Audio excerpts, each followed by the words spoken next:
Jimmy Alcock, arquitecto venezolano, graduado de la Universidad Central de Venezuela, a quien le debo toda mi carrera y la mística. Soy puramente arquitecto. Mi vida, desde que me entré a la facultad, fue dedicada a la arquitectura.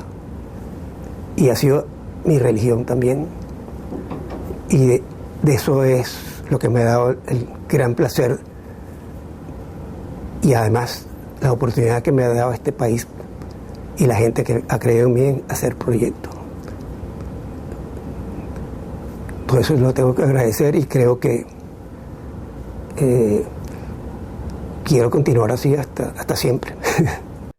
Nací en Caracas, jesuita de Tienda Honda. Siempre he estado, si estuve en Europa, hice mi colegio en Inglaterra, 10 años, y regresé a Venezuela para estudiar arquitectura.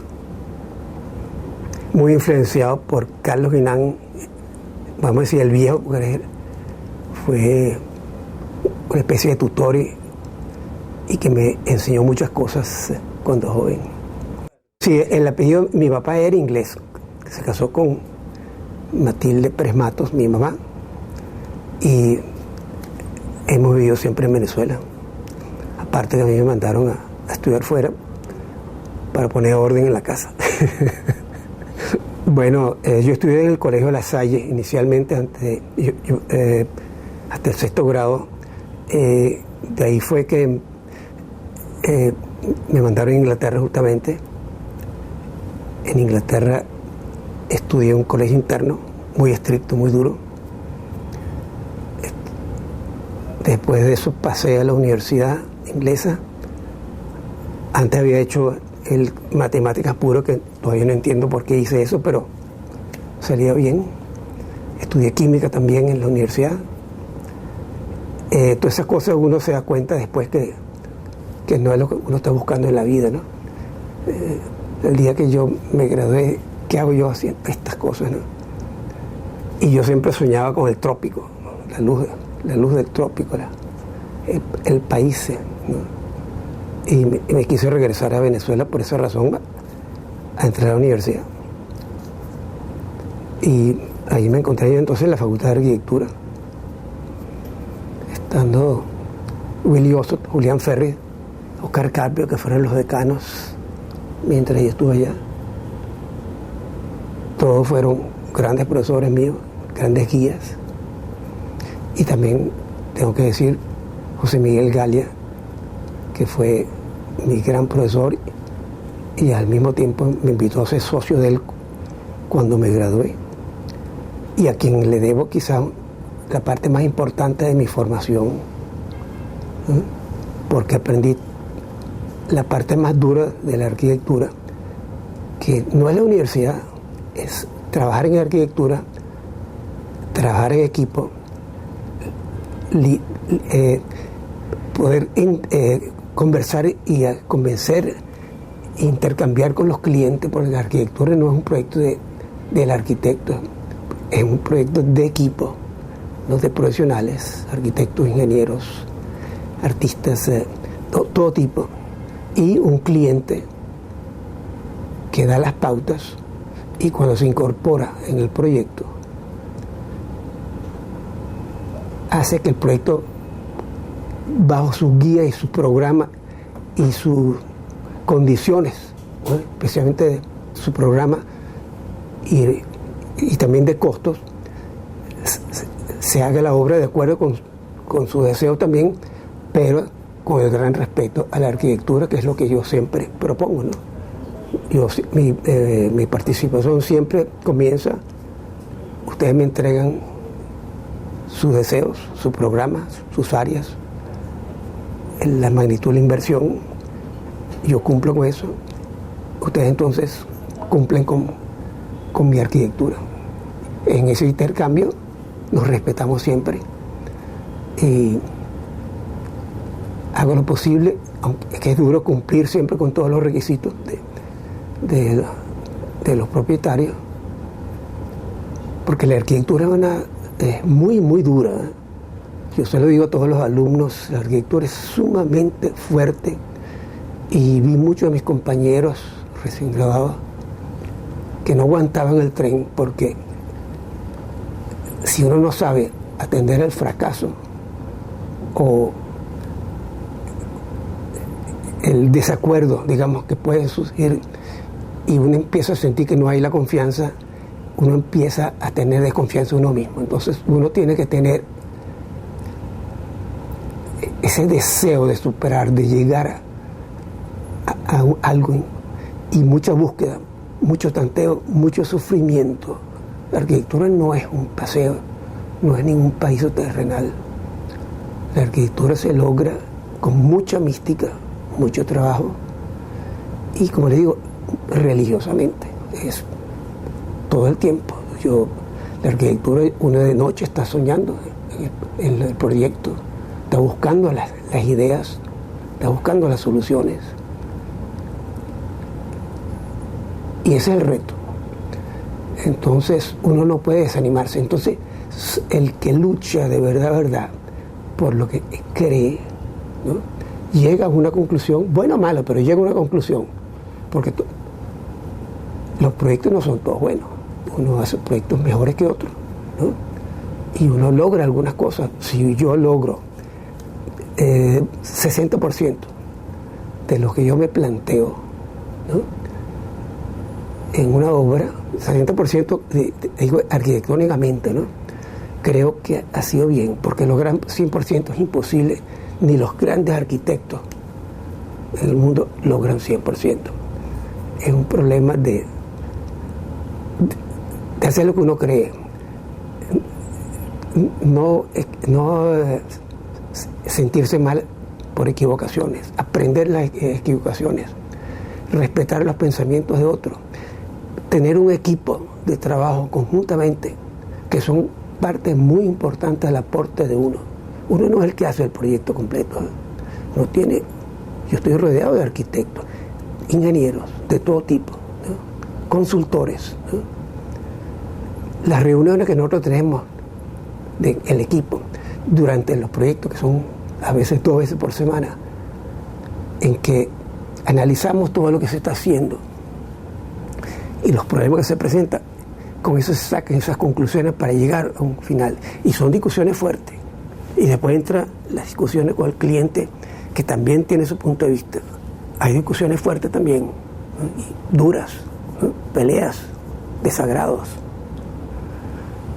Todo eso lleva a que uno pueda llegar a una conclusión en que uno siente que ha luchado, que ha logrado ciertas metas, que los que participan, tanto el equipo de uno como los clientes, se sienten beneficiados y que están haciendo algo que para ellos es importante, porque la arquitectura es un logro de todos, ¿no?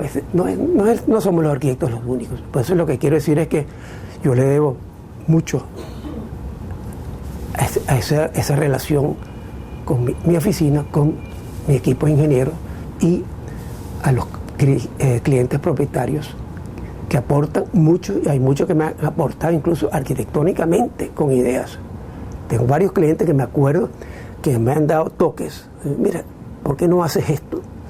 ¿Por qué no vamos más bien por este camino?, ¿no? Nosotros a veces no es que hacemos un dibujo y eso es lo que sé, ¿no? A veces nosotros hacemos tanteos, anteproyectos, a veces 4, 5, 6, hasta 10 o 15 veces para llegar a una idea en que tengamos armado lo que vamos a hacer, y ahí empezamos a desarrollarlo, empezamos a ver cómo va a llegar esto a lo que tenemos como idea. A veces esa idea se cae, empiezan otros factores, permisología, costos, problemas de ingeniería, ¿no?, estructuras muy costosas, sistema constructivo no factible. Hay una serie de factores por la cual un proyecto debe reorientarse. Y eso es lo que consiste un proyecto. Es muy difícil, muy duro, como les dije, pero muy satisfactorio cuando uno llega a una conclusión en que todo el mundo queda satisfecho, y no es todos los días tampoco. Pero mire, no hay obras importantes desde el punto de vista de uno, ¿no? Yo creo que importante es el procedimiento desde el principio para llegar a una conclusión en que uno logra esas metas. Yo personalmente, yo considero que he hecho algunas obras que han sido satisfactorias, están ahí, se pueden ver, y uno encuentra también dentro de esas obras que uno cree que son aceptables, muchísimas cosas que uno rehacería de nuevo, ¿no? La arquitectura es una cosa cambiante. Lo que yo pienso hoy, mañana no es así.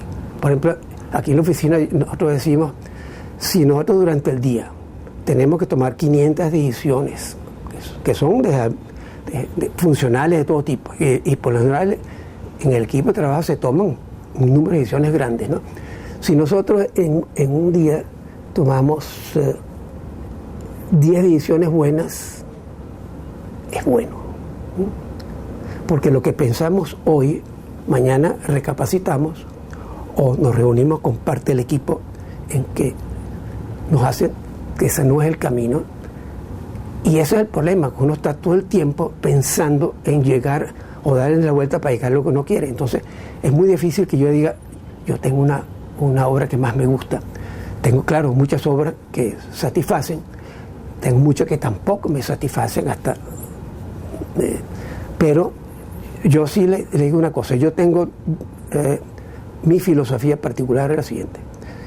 Yo cuando hago un proyecto, y yo soy diseñador, yo no soy urbanista, yo soy diseñador, arquitecto paisajista, ¿no? Pero para mí lo más importante es primero que la obra, bien sea urbana o suburbana o campestre, esté situada o colocada, implantada en el sitio adecuado que le corresponde. Por decirlo así, si es en la ciudad, esa obra, esa edificación o lo que sea, tiene que corresponder al urbanismo de la ciudad, a la mejora de la ciudad, al aporte del arquitecto dentro de ese proyecto, no solamente para el edificio o para los intereses del cliente, sino también para la mejora de la ciudad.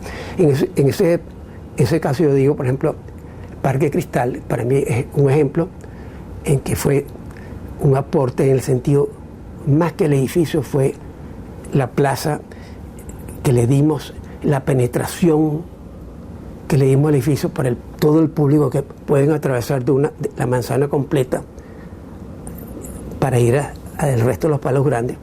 Pero esa plaza para mí era el aporte más importante. El propietario siempre es renuente. ¿Cómo es que tú vas a poner en un espacio público? Yo quiero toda la calle llena de comercio en el perímetro. Esa es la mentalidad, ¿no?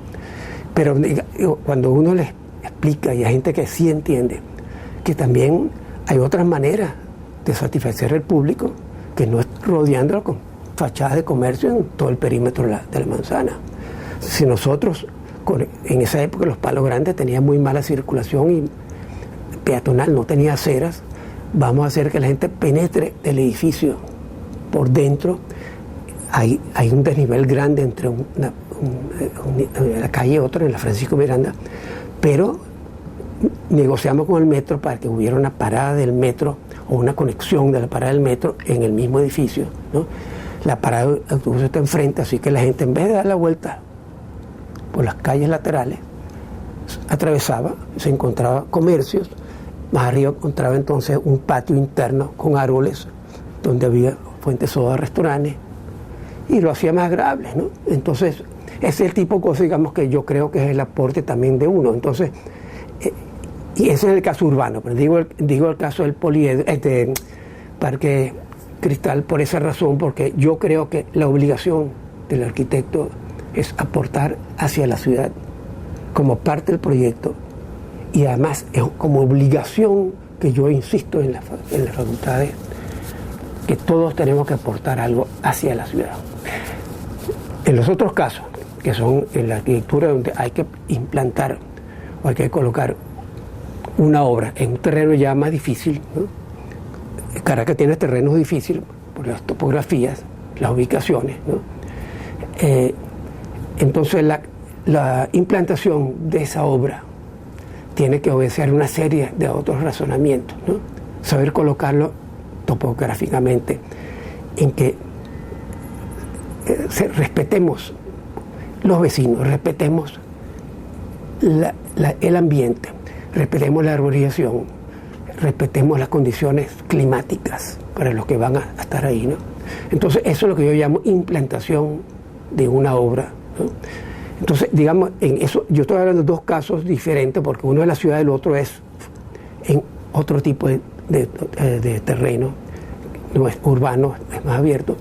Pero mi primer punto es saber cómo uno va a implantar una obra en el sitio. Mi segunda búsqueda más importante es entonces el espacio arquitectónico, ¿no?, que uno crea cuando hace su proyecto. Ya una vez que tenemos más o menos, sabemos cómo vamos a relacionarlo con todas las cosas, con la vialidad, con los vecinos, con el clima, con todas esas cosas que van ahí. Entonces ya concentramos en cómo vamos a hacer funcionar espacialmente, arquitectónicamente, porque para mí arquitectura es espacio, ¿no? Es lo que se logra en el espacio interior, el juego espacial, ¿no?, que se juega, y yo, digamos, yo recorro el mundo a ver grandes obras, he tenido la suerte de ver mucho y de todas épocas, ¿no? Pues yo no creo que la arquitectura moderna es la única. Yo eso lo aprendí después, porque la facultad de arquitectura siempre estamos hablando de la arquitectura moderna, que empezó en 1924 con el Bauhaus, y entonces esa ha sido la historia de nosotros, ¿no? Pues la historia de la arquitectura viene mucho más atrás, ¿no? Viene de Grecia, por decirlo así, ¿no?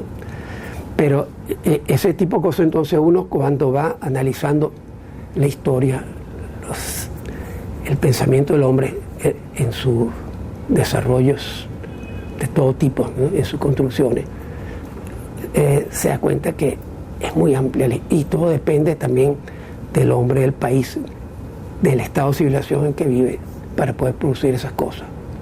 Entonces, por eso digo yo, primero, saber implantar una obra en un sitio específico, y segundo, las consideraciones del espacio interno.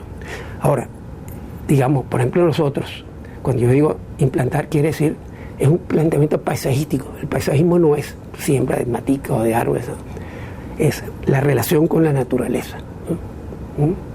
Por ejemplo, hay grandes ejemplos en el mundo, ¿no? El francés Lenôtre, que en la época de los reyes de Francia hizo grandes planteamientos paisajísticos de verdad, en que él manejaba las extensiones del campo. Esa es una gran lección. Después hay la escuela inglesa, que es otro tipo de paisajismo, cómo se coloca las casas o los palacios o los mismos edificios o las oficinas en un espacio, ¿no?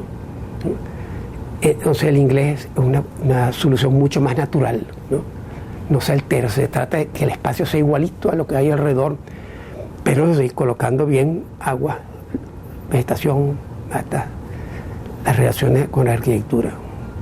Y después hay otra escuela famosa que es la italiana, ¿no?, que básicamente es el manejo que viene del Renacimiento, que es el manejo de la topografía, en que ya la topografía es parte del proyecto de arquitectura más importante casi que la arquitectura, ¿no? Entonces, hay una cosa que, digamos, yo creo que fíjate que los italianos, y eso que estoy diciendo lo digo yo solamente, ¿no?, la condición, ¿no?, topográfica o del sitio es más importante de lo que se va a lograr a través de la relación con el exterior, casi que la arquitectura, habiendo a veces grandes arquitectos para hacer eso, ¿no? Bueno, fíjate, yo creo que vienen muchos pasantes también a hacer pasantía de la universidad cuando se gradúan. Es una condición que pone la Universidad Central y también la Simón Bolívar. Y le voy a decir cuál es el problema de verdad siempre entre la universidad y cuando uno se gradúa. Y eso lo vivió yo y lo siento y sé cuál es el problema, ¿verdad? Del que se gradúa, aunque sea brillante. Yo los hago, cuando vienen aquí, ellos pasan aquí 3 meses, 4 meses.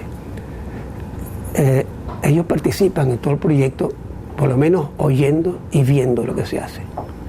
Ellos participan en las reuniones con los clientes, oyentes, en que el cliente entonces, las discusiones con el cliente, en que intercambiamos ideas, peleamos, nos decimos cosas, nos ofrecemos soluciones, vienen contra soluciones. Ellos ven todo eso. También participan en las reuniones con el equipo de trabajo y ven cuál es la influencia de cada persona del equipo, del ingeniero eléctrico, del sanitario, porque tienen que ver eso hay que armar una serie de cosas en conjunto para poder producir un proyecto, ¿no? Todo tiene que estar combinado y el arquitecto es el coordinador de todo eso. Ellos ven todo eso y al mismo tiempo también están en contacto con el resto del equipo aquí en la oficina diariamente, cómo se va desarrollando el proyecto, cuál es el intercambio entre nosotros mismos, ¿no? Las discusiones de nosotros mismos, ¿no? Las ideas de cada uno, porque cada uno de los arquitectos que tiene su propia idea y muchos además aportan muchas buenas ideas, a veces en muchos, yo los hago en muchos casos porque en muchos casos son mucho mejores las que uno no es el dueño del equipo, uno coordina las diferentes ideas. Entonces fíjese, el gran problema entonces es cuando, y eso lo dan ellos en sus informes que les pasan en la universidad, se dan cuenta de lo duro, ¿no?, que es, porque no es cuestión de ahora, porque la universidad es la única parte de la vida de ellos que hacen lo que les da la gana. Tienen una relación con el profesor hagan este proyecto, entonces ellos van a su proyecto, se le critica o se le examina arquitectónicamente, pero no en la realidad, ¿no? Porque fíjense, la realidad es, primero hay que cumplir con un programa del cliente, con un presupuesto, hay unas normas de construcción, hay unos reglamentos de las alcaldías, ¿no? Hay un tiempo para poder ejecutar un proyecto, ¿no? Hay un costo que hay que respetar a un cliente, ¿no? Y hay al mismo tiempo esa coordinación en que todo el mundo parece que estuviera jalando por su lado, y aunque sean portando ideas, ellos se dan cuenta que eso no se lo enseñan en la facultad. Entonces ese cambio es el más duro para todos ellos. Y yo creo que esa es la parte que la universidad debería ahondar más. En Estados Unidos, por ejemplo, mi sobrino que trabaja conmigo, que es mi mano derecha, Frank, él estudió en los Estados Unidos, él estudió en Rhode Island School of Design y después su posgrado fue en Columbia University. A él en Estados Unidos, para practicar, porque yo lo obligué a que se quedara ya practicando, tiene que practicar 2 años antes de poder ejercer. Después de graduar 2 años para poder ejercer. Y le aseguro que las oficinas americanas son sumamente duras. Nada como nosotros. Venezuela es un país fácil en ese sentido. Este es un país de paseo todavía. Nosotros aquí tenemos muchas oportunidades y no tenemos la dureza. No estamos en Europa, todo eso, las oficinas de arquitectura son muy, muy fuertes. Y el que se desanima o el que más o menos no la talla, inmediatamente lo botan, ¿eh? Yo me acuerdo que yo llevé a una persona en mi oficina que quería trabajar con un gran arquitecto en los Estados Unidos. Él quería hacer un trabajo allá y lo estaba entrevistando y le dijo: bueno, está bien, aquí vas a trabajar, eso sí, tú tienes que hacer todo lo que te diga. Incluso si tienes que ayudar con otras cosas en la oficina, si tienes que, por ejemplo, ordenar la oficina, vas a cumplirlo, tienes que hacerlo. Aquí no hay, lo que te digamos tienes que hacerlo. Es duro, eran palabras duras, pero ese es el tratamiento. Aquí nosotros no somos así, pero lo que quiero decir es que los arquitectos en otras partes del mundo pasan mucho más trabajo aquí. Lo de nosotros, el problema es eso, que cuando se dan cuenta que toda esa relación, esa dureza la batalla, que yo lo llamo la batalla porque la arquitectura es una guerra. Yo siempre, la gente me lo critica, la arquitectura se pelea, yo siempre digo, para poder lograr algo se pelea, y entonces se pelea porque uno cree en algo, y uno tiene que ser puro, uno no se puede prostituir, uno no puede decirle a una persona así, ok, yo te voy a hacer lo que tú quieras, no, tú tienes que, si no estás de acuerdo, tienes que proponer una alternativa, ¿no? Porque tú no puedes decir, esta es mi solución, y si no la quieres, váyase. No. Uno tiene la obligación, ¿no?, de contraposición, de pelear, de proponer otra alternativa, y esa es la parte difícil, porque uno se desespera, uno cree que su solución o su idea es la gran idea del mundo, y no es verdad. Hay millones de ideas. Si aquí, por ejemplo, uno de los ejercicios que siempre pongo cuando daba clase en la universidad, no me traigas una idea, tráeme 3, y quiero que me analices cada idea, ¿no?, para ver cuál es la razón de cada idea, y entonces ahí escogemos. Incluso tiene que ser 3 más la próxima vez, ¿no?, porque la arquitectura es ideas que se pueden desarrollar, que sean factibles. Y para mí, digamos, yo creo, incluso yo los alumnos, lo que creo que no es cuestión de los alumnos, la universidad tiene que orientar más ese camino de despejar el futuro, que no les sea tan duro el paso de la graduación a su vida profesional, porque es muy, muy duro. He visto muchísima gente retirarse, y gente capaz que se han sido buenos estudiantes, y yo creo que ese, para mí, es el gran mensaje para la juventud. Mira, yo les agradezco siempre la entrevista, porque estamos hablando de la idea de la vida de uno, qué es la profesión de uno, cómo se maneja uno, y ustedes son los que me han propuesto. He tratado de contestarles en lo que yo creo. Entonces, estamos haciendo franco. Ustedes me están pidiendo que yo les diga lo que yo pienso. Yo les estoy diciendo muy francamente lo que yo pienso. Hay mucha gente que no le gusta que le digan las cosas, y eso es verdad. Y yo lo encuentro, yo soy duro. No creo, yo parezco suave, yo soy muy duro con todo el mundo, ¿no?, porque es la única manera de que uno se franquee y que tengamos claro lo que somos cada uno, lo que estamos persiguiendo, y que nos equivocamos también, ¿no?